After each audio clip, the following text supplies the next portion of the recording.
नमस्कार, बहुत स्वागत है आप सबका। आप देख रहे हैं मेरा मध्य प्रदेश। मैं हूं पुनीत पाठक। दिन भर की प्रदेश के अब तक की बड़ी खबरें विस्तार से आपको दिखाते हैं।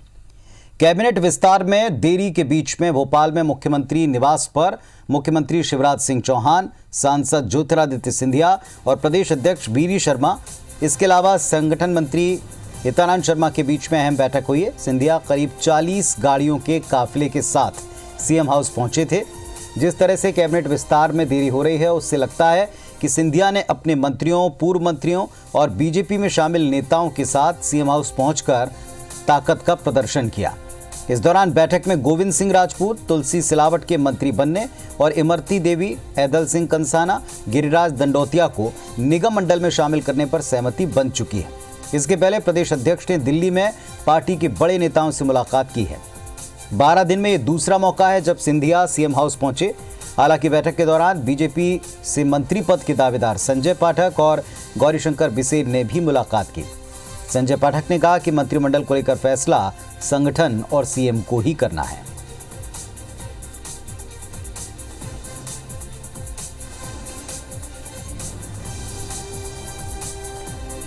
तो मंत्रिमंडल विस्तार की अटकलों के बीच में एक बार फिर मुलाकात हुई है सिंधिया, वीडी शर्मा और मुख्यमंत्री की। सिंधिया समर्थकों के एडजस्टमेंट को लेकर बातचीत फाइनल होना बताया जा रहा है। मैं दावेदार नहीं हूँ, ये पार्टी को तय करना है कि वो किसको संगठन में भेजते हैं, किसको सरकार में मंत्री बना के भेजते हैं, किसकी भूमिका कहाँ पे होगी, ये पार्टी के शीर्ष नेतृत्व ही तय करेगा। मंत्री कौन बनेगा ये पार्टी के साथ माननीय मुख्यमंत्री जी का विशेषाधिकार है, वो तय करेंगे। चलिए भोपाल चलते हैं। सुधीर दंडोतिया हमारे सहयोगी तैयार हैं, उनके पास में आपको लिए चलते हैं। सुधीर, ये मुलाकात एक बार फिर से उसी एडजस्टमेंट की तरफ इशारा कर रही है जिसको लेकर बीजेपी में चर्चाओं का दौर है, बाहर अटकलों का दौर है। बिल्कुल पूरी देखिए, एडजस्टमेंट वही हो, पर लेकिन आज जिस तरीके से ज्योतिरादित्य सिंधिया ने अपने समर्थकों के साथ मुलाकात की, कहीं ना कहीं इसको एक शक्ति प्रदर्शन के तौर पर जोड़कर देखा जा रहा है। और ये माना जा रहा है कि ज्योतिरादित्य सिंधिया की मुलाकात जिस तरीके से 4 घंटे से ज़्यादा इस पूरी बैठक के दौरान रही, मुख्यमंत्री शिवराज सिंह चौहान, प्रदेश अध्यक्ष वीडी शर्मा, संगठन महामंत्री सुभाष भगत से, ये बिल्कुल तय था कि ज्योतिरादित्य सिंधिया अपने हर एक समर्थक को कम से कम कहीं ना कहीं एडजस्ट कराना चाहते हैं। मंत्रिमंडल में जो दावेदार है उनमें 2 दावेदार प्रबल रूप से बने हुए हैं। खासकर अगर बात करें तो गोविंद सिंह, तुलसी सिलावट जो चुनाव जीत कर आए हैं, उनको मंत्री पद की शपथ लेना है। इसके अलावा 3 मंत्री जो चुनाव हारे थे, ऐदल सिंह कंसाना, इमरती देवी, गिरिराज दंडोतिया, उनका मंत्री दर्जा किस तरीके से बरकरार रहे, क्योंकि चुनाव वो भले ही हारे हो पर लेकिन सरकार बनाने में इनकी भूमिका सबसे ज्यादा थी और इस्तीफा जब दिया था उसके बाद बीजेपी की सरकार बनी थी। इसके अलावा कुछ और जो विधायक चुनाव हारे थे उनको किस तरीके से संगठन या फिर किसी दूसरी जगह पर एडजस्ट किया जाए, एक एक नाम पर विस्तृत रूप से चर्चा जो है इस 4 घंटे की बैठक के दौरान रही है। इस दौरान मुख्यमंत्री शिवराज सिंह चौहान एक बार व्यक्तिगत काम से बैठक से बाहर निकल कर गए थे, पर लेकिन उसके तुरंत बाद 10 मिनट के अंदर उनकी वापसी हुई और तकरीबन फिर से एक बार नामों पर चर्चा की गई। लगभग सहमति इस बात को लेकर बनी है कि सिंधिया कोटे का जो मंत्रिमंडल में जो संख्या थी उसको कैसे एडजस्ट किया जाए। कुछ जो विधायक चुनाव जीत कर आए हैं, क्या उनको मंत्री पद में शामिल किया जाए या फिर उनकी जगह पर बीजेपी के चेहरे उनको शामिल किया जाए। ऐसे में बीजेपी की ओर से भी जो दावेदार थे, चाहे गौरीशंकर बिसेन की बात करें, संजय पाठक की बात करें, ये प्रबल दावेदार के तौर पर देखे जा रहे हैं। खासकर अगर बात करें युवा चेहरों के जो क्राइटेरिया में आते हैं तो संजय पाठक तकरीबन 2 घंटे से ज्यादा मुख्यमंत्री निवास में मौजूद रहे। ऐसे में उनकी इस मौजूदगी को भी खास तौर पर देखा जा रहा है कि शायद उनसे मंत्रिमंडल को लेकर चर्चा की गई है और बताया गया होगा कि उनकी भूमिका आने वाले समय में क्या रहने वाली है। निगम मंडल में नियुक्तियां होनी है, लिहाजा एक एक नाम पर चर्चा की गई है। ज्योतिरादित्य सिंधिया ने अपने समर्थकों के नाम को लेकर आगे बढ़ाया और उसमें ये सहमति लगभग बनती हुई नजर आई है। जो सूत्रों के हवाले से खबर है कि इमरती देवी, गिरिराज दंडोतिया और ऐदल सिंह कंसाना का मंत्री दर्जा बरकरार रखा जाएगा। निगम मंडल में राज्य मंत्री या फिर कैबिनेट मंत्री का दर्जा देकर उनको जो सुविधाएं दी जा रही हैं उसको बरकरार रखा जाएगा। इमरती देवी अभी भी मंत्री हैं, लिहाजा मंत्री सरकार की जो दी हुई गाड़ी थी मंत्रियों को आवंटित, उसी गाड़ी से वो बैठक में शामिल होने पहुंची थी और उसी गाड़ी से बाहर निकल कर आई। हालांकि मीडिया से दूरी लगभग सभी लोगों ने बनाकर रखी, बैठक को लेकर किसी ने कोई चर्चा नहीं की। पर जो बात निकल कर आई है पुनीत, कि आज जब इतनी लंबी चर्चा हुई है तो कहीं ना कहीं लगभग सभी बातों पर सहमति बना ली गई है। एक एक नाम पर चर्चा की गई है। कौन सा नाम ज्योतिरादित्य सिंधिया का समर्थक सरकार में एडजस्ट किया जाएगा, किस नाम को निगम मंडल में नियुक्ति दी जाएगी और संगठन में किन चेहरों को जगह दी जानी है। लिहाजा अब केवल तारीखों का इंतजार किया जाएगा। ज्योतिरादित्य सिंधिया अभी भी मुख्यमंत्री शिवराज सिंह चौहान के साथ में इंदौर में एक कार्यक्रम में शामिल होने के लिए वो गए हैं और उसके बाद में दिल्ली वापस रवाना होंगे। पर दिल्ली रवानगी से पहले कम से कम अपने समर्थकों के साथ में आज जिस तरीके से मुख्यमंत्री निवास में ज्योतिरादित्य सिंधिया ने न केवल शक्ति प्रदर्शन किया जिसको देखा जा रहा है, बल्कि एक एक समर्थक को लेकर लंबी चर्चा मुख्यमंत्री शिवराज सिंह चौहान और संगठन के मुखिया वी.डी. शर्मा से की है। उसके बाद में कम से कम उनके समर्थकों के लिए राहत वाली खबर हो सकती है कि आने वाले समय में जब भी कोई तारीख तय की जाएगी तो लगभग मंत्रिमंडल में उनके ज्योतिरादित्य सिंधिया के जो समर्थक है हर एक व्यक्ति को कम से कम एडजस्ट करने की सहमति जो है वो इस पूरी बैठक के दौरान बनती हुई नजर आई है। चलिए, तो ये देखना होगा कि क्या वाकई सहमति बन गई है या फिर एक बार सहमति को लेकर चर्चाएं और अटकलें ही रह जाती हैं या ये सहमति आधिकारिक तौर पर घोषित तौर पर सामने आ पाती। बहुत शुक्रिया आपका इस पूरे अपडेट के लिए, पूरी जानकारी के लिए। इधर मध्य प्रदेश में नगरीय निकाय चुनाव के लिए आरक्षण प्रक्रिया पूरी होने के बाद अब प्रदेश कांग्रेस मैदानी तैयारी में जुट गई है। प्रदेश प्रभारी मुकुल वासनिक 16 से 19 दिसंबर तक प्रदेश के दौरे पर रहेंगे। प्रदेश प्रभारी और सह प्रभारी समेत प्रदेश पदाधिकारी 12 दिसंबर से जिलों का दौरा शुरू करेंगे। इस दौरान कार्यकर्ताओं के साथ बैठक होगी जिसमें निकाय चुनाव की रणनीति के साथ संगठन में परिवर्तन को लेकर फीडबैक लिया जाएगा। प्रदेश कांग्रेस ने इस बार प्रत्याशी चयन के लिए जिला स्तर पर समितियां बनाई हैं जो सहमति के आधार पर पैनल की जगह एक नाम तय कर औपचारिक घोषणा के लिए प्रदेश कांग्रेस कमेटी को भेजेंगे। प्रदेश प्रभारी मुकुल वासनिक भोपाल, विदिशा, सागर, टीकमगढ़, निवाड़ी, छतरपुर, पन्ना, दमोह, जबलपुर, छिंदवाड़ा, बालाघाट, सिवनी, मंडला, डिंडौरी, नरसिंहपुर, कटनी, सिंगरौली, सीधी, सतना और रीवा में कार्यकर्ताओं के साथ बैठक करेंगे। वहीं सह प्रदेश प्रभारी सुधांशु त्रिपाठी का दौरा 12 से 16 दिसंबर तक होगा और इस दौरान वो भोपाल, विदिशा, रायसेन के जिला पदाधिकारियों और कार्यकर्ताओं के साथ निकाय चुनाव पर बैठक करेंगे।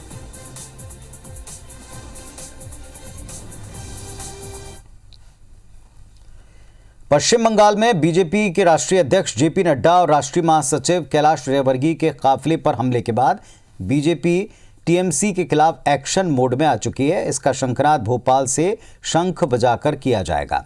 गृह मंत्री नरोत्तम मिश्रा ने भोपाल में रह रहे पश्चिम बंगाल के लोगों को ममता सरकार के विरोध में एकजुट करना शुरू कर दिया और इसी कड़ी में मध्य प्रदेश के गृह मंत्री ने भोपाल में अभिनेता अमिताभ बच्चन की सास इंदिरा भादुड़ी से मुलाकात की। इस दौरान उन्होंने पैर छूकर आशीर्वाद लिया और उनका हालचाल जाना। गृह मंत्री ने उनसे कहा कि पश्चिम बंगाल में हालात ठीक नहीं, बेहतर होगा कि राज्य राष्ट्रवाद की मुख्य धारा से जुड़े जिससे देश का विकास हो। गृह मंत्री नरोत्तम मिश्रा ने कहा कि भोपाल में करीब 2.5 लाख बंगाली रहते हैं, इस बारे में वो बैठक करेंगे। उन्होंने इंदिरा भादुड़ी से पश्चिम बंगाल सरकार के खिलाफ और राष्ट्रवाद के पक्ष में बीजेपी के लिए समर्थन मांगा और बैठक में आने का आग्रह किया। जबलपुर पहुंचे केंद्रीय पर्यटन और संस्कृति राज्य मंत्री प्रहलाद पटेल ने कहा कि जब जनाधार खिसकने लगता है तो हिंसा का सहारा लिया जाता है। दावा किया कि पश्चिम बंगाल में बीजेपी की मेहनत रंग ला रही है। वहीं केंद्रीय इस्पात राज्य मंत्री फग्गन सिंह कुलस्ते ने नरसिंहपुर में जेपी नड्डा पर हुए हमले के विरोध में कलेक्टर को ज्ञापन सौंपा। इसे लोकतंत्र पर हमला बताया। जो 2.5 लाख लोग पश्चिम बंगाल के भोपाल में रहते हैं कि सोमवार या मंगलवार को बैठक करेंगे, उसमें भी मैंने निवेदन किया कि अगर आ सकें स्वास्थ्य साथ दे तो आप उस बैठक में भी आएँ जिसमें हम सभी बंगाल के लोगों से यहाँ से भोपाल से एक अपील, एक शंखनाद करवाएंगे शंख बजा के कि वो बंगाल के लोगों को राष्ट्रवाद के मुद्दे पर मोदी जी के नेतृत्व में मुख्य धारा में जोड़ें। और जब जनाधार खिसकने लगता है तब आदमी हिंसा का सहारा लेता है। जो सत्ता के साथ हिंसा का सहारा लेने का साफ मतलब है कि कैलाश जी की और भारतीय जनता पार्टी के कार्यकर्ताओं की जो मेहनत है वो रंग ला रही है सारे देश भर में। और हमने मध्य प्रदेश में जिला कलेक्टरों को ज्ञापन सौंपा है कि इस प्रकार के व्यवहार करना राजनीति में, लोकतंत्र में एक प्रकार का प्रहार करना, पथराव करना, जनप्रतिनिधियों पर उनके अपमान करना, उनके काफिले पे हमला करना, ये तो ठीक नहीं है। मध्य प्रदेश में नगरीय निकाय में महापौर और अध्यक्ष पदों के लिए आरक्षण होते ही चुनावी तैयारियों ने जोर पकड़ा है। राजनीतिक दलों के साथ सबसे ज्यादा सक्रिय टिकट के दावेदार दिख रहे हैं। प्रत्याशी चयन को लेकर बीजेपी संगठन भोपाल में इस बार लोकसभा चुनाव का फॉर्मूला लागू कर सकती है, जिसके तहत भोपाल मेयर प्रत्याशी के तौर पर हिंदूवादी छवि वाले किसी नए कार्यकर्ता को मैदान में उतारा जा सकता है। इसके पीछे संगठन की मंशा भोपाल में माहौल बनाकर सभी 16 नगर निगमों में जीत के समीकरण तय करना है। पार्टी कहती है कि टिकट जमीनी कार्यकर्ता को ही मिलेगा। महिला दावेदार की तलाश के लिए संगठन, पार्टी कार्यकर्ता, पूर्व पार्षद से लेकर संघ के अनुषांगिक संगठनों में काम कर रही महिला कार्यकर्ताओं का बायोडेटा खंगाल रही है। संगठन का मानना है कि अगर किसी नए चेहरे की तलाश होती है तो दावेदारों से लेकर गुटिये तक सारे समीकरण एक साथ सध जाएंगे। भोपाल में एक नया माहौल बनने से दूसरे नगरीय निकायों में भी इसका लाभ मिलेगा।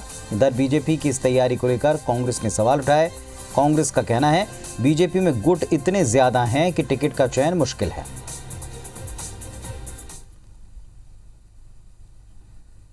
भारतीय जनता पार्टी का कमल छाप कार्यकर्ता होगा, भारतीय जनता पार्टी का सदस्य होगा और भारतीय जनता पार्टी के विचारों पर चलने वाला ही व्यक्ति इस बार फिर से उम्मीदवार होगा। भारतीय जनता पार्टी पहले से ही कई गुटों में बटी हुई है, जिस पर सिंधिया जी के पहुंच जाने के बाद तो गुटबाजी और चरम पर है।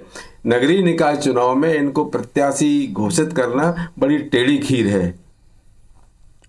सागर में एक निजी कार्यक्रम में शामिल होने पहुंचे पूर्व सीएम और पीसीसी चीफ कमलनाथ ने केंद्र के कृषि कानूनों को लेकर सरकार पर जमकर निशाना साधा। उन्होंने कहा कि हमारे प्रदेश की अर्थव्यवस्था कृषि पर आधारित है। किसानों ने न्याय की आवाज़ उठाई है। जब किसान ये कानून नहीं चाहते तो सरकार को बात समझनी चाहिए। कृषि कानून के खिलाफ भारत बंद में कांग्रेस को समर्थन न मिलने के सवाल पर कमलनाथ ने कहा कि दिल्ली के बॉर्डर पर बैठे किसानों में प्रदेश के किसान भी शामिल हैं।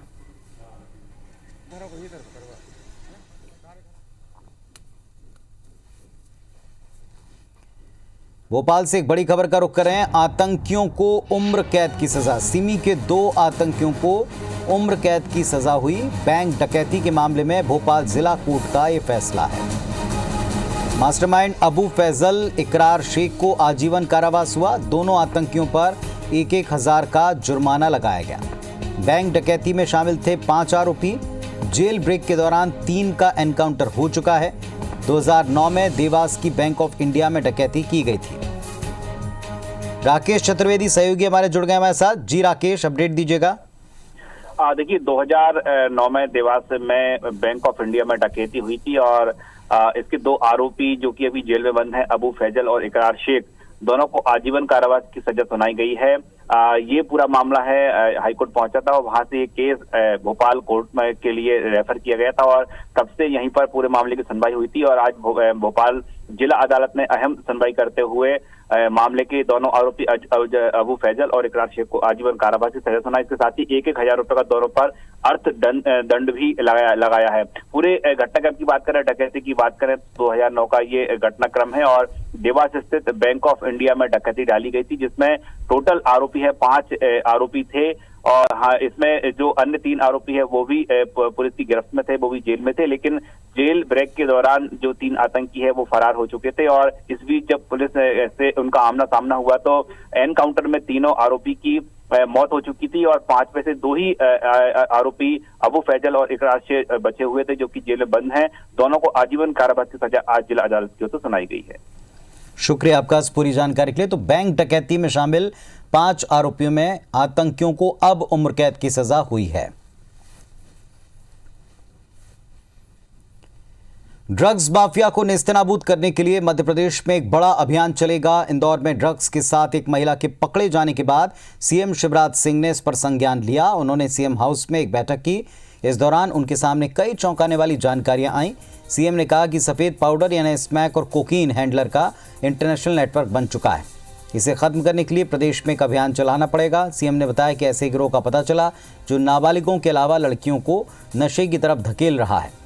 सीएम ने निर्देश दिया कि ड्रग्स हैंडलर के साथ सख्त कार्रवाई करते हुए निपटा जाए। इस नेटवर्क को समाप्त करने के लिए जरूरत पड़ने पर अन्य राज्यों का सहयोग लिया जाए। सरकार नशा मुक्ति केंद्र खोलने की पहल कर रही है, जिसके तहत इंदौर में सीएम शिवराज नशा मुक्ति केंद्र का वर्चुअल शुभारंभ करेंगे। इंदौर में संभागायुक्त doctor Pawan Sharma, IG Yogesh Deshmukh, collector Manish Singh Banganga स्थित मानसिक चिकित्सालय पहुंचे, व्यवस्थाओं का जायजा लिया।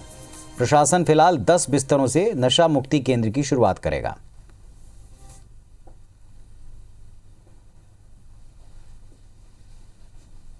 माननीय मुख्यमंत्री महोदय वर्चुअल मोड से इसका एक इनोवेशन करने वाले हैं वार्ड का, जो कि आप देख रहे हैं सब तैयारियां लगभग प्रारंभ हो चुकी हैं और फाइनल मोड पे ही हैं।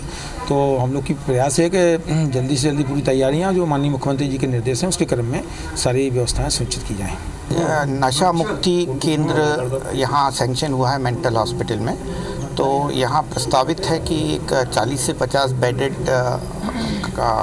ड्रग ट्रीटमेंट सेंटर का इनॉग्रेट करेंगे। जगह वगैरह हम लोगों ने देख ली है, अब उसी की तैयारी कर रहे हैं हम लोग। और ये ड्रग्स ऐसे हैं जो हमारी भावी पीढ़ी को खोखला कर रहे हैं, इसलिए ऐसे लोग जो ड्रग्स के काले कारोबार में लगे हैं वो मानवता के दुश्मन हैं और उनको किसी भी कीमत पे छोड़ा नहीं जाना चाहिए। क्या केवल मध्य प्रदेश में इसकी जड़ है या फिर अंतर्राज्यीय और इंटरनेशनल मामला है, तो बाकी राज्यों से भी हम टाई अप करेंगे, जहां पे सके भारत सरकार से टाई अप करें और टाई अप करके इनको पूरी तरह से नेस्त नाबूद कर दें। आयुर्वेदिक डॉक्टर्स को सर्जरी की मंजूरी देने के खिलाफ एलोपैथिक डॉक्टर्स ने आज हड़ताल की। इंडियन मेडिकल एसोसिएशन के आह्वान पर सुबह 6 बजे से शाम को 6 बजे तक ये हड़ताल की गई। इस दौरान इमरजेंसी सेवाओं को छोड़कर ओपीडी को बंद रखा गया। भोपाल में डॉक्टर्स हड़ताल पर रहे।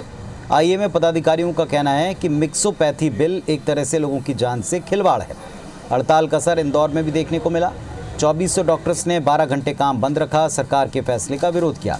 मिक्सोपैथी बिल के खिलाफ जबलपुर में भी तमाम डॉक्टर्स लामबंद रहे। नेताजी सुभाष चंद्र बोस मेडिकल कॉलेज के जूनियर डॉक्टर्स ने भी काम नहीं किया। उन्होंने इस बिल के विरोध में मेडिकल कॉलेज के डीन को ज्ञापन सौंपा। दूसरी तरफ मिक्सोपैथी कानून को लेकर आयुर्वेद के डॉक्टर्स ने अलग अंदाज में खुशी मनाते हुए आईएमए की हड़ताल का विरोध किया। जबलपुर में आयुर्वेदिक डॉक्टर्स ने पिंक रिबन बांधकर लोगों का मुफ्त इलाज किया।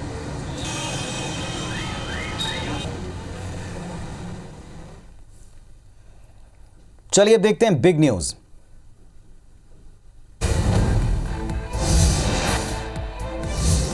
मध्य प्रदेश में ड्रग्स माफिया को लेकर सीएम शिवराज ने बैठक ली। मुख्यमंत्री ने ड्रग्स माफिया की जड़ पर प्रहार के निर्देश दिए। इंदौर में नशे का कारोबार करने वाले 2 आरोपियों के अवैध कब्जों पर निगम का बुलडोजर चला। प्रशासन के मुताबिक ये कार्रवाई आगे भी जारी रहेगी। भोपाल में आज सीएम शिवराज, ज्योतिरादित्य सिंधिया, वीडी शर्मा की मुलाकात हुई, जिसमें मंत्रिमंडल निगम मंडल में नियुक्ति पर चर्चा हुई है। सूत्रों के मुताबिक इमरती देवी, एंदल सिंह कंसाना और गिरिराज दंडोतिया को निगम मंडल में एडजस्ट किया जा सकता है।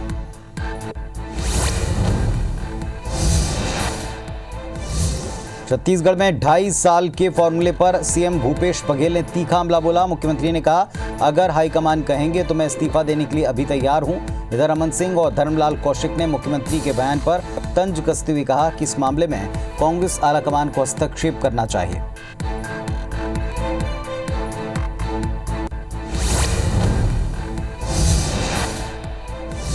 आयुर्वेदिक डॉक्टर्स को सर्जरी की मंजूरी के खिलाफ एलोपैथिक डॉक्टर्स ने हड़ताल की। इंडियन मेडिकल एसोसिएशन के आह्वान पर सुबह 6 बजे से शाम 6 बजे तक हड़ताल चली।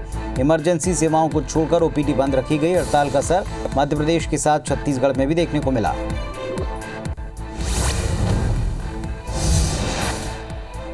छत्तीसगढ़ कर्मचारी अधिकारी फेडरेशन ने 14 सूत्री मांगों को लेकर प्रदेश भर में धरना प्रदर्शन किया। रायपुर में सभी कर्मचारी अधिकारी बूढ़ा तालाब धरना स्थल पर एकत्रित हुए, वादा निभाव रैली निकाली।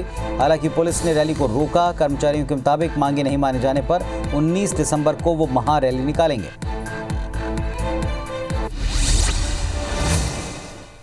इस बुलेटिन में फिलहाल इतना ही। खबरों अपडेट्स के लिए आप देखते रहिए IBC 24। नमस्कार।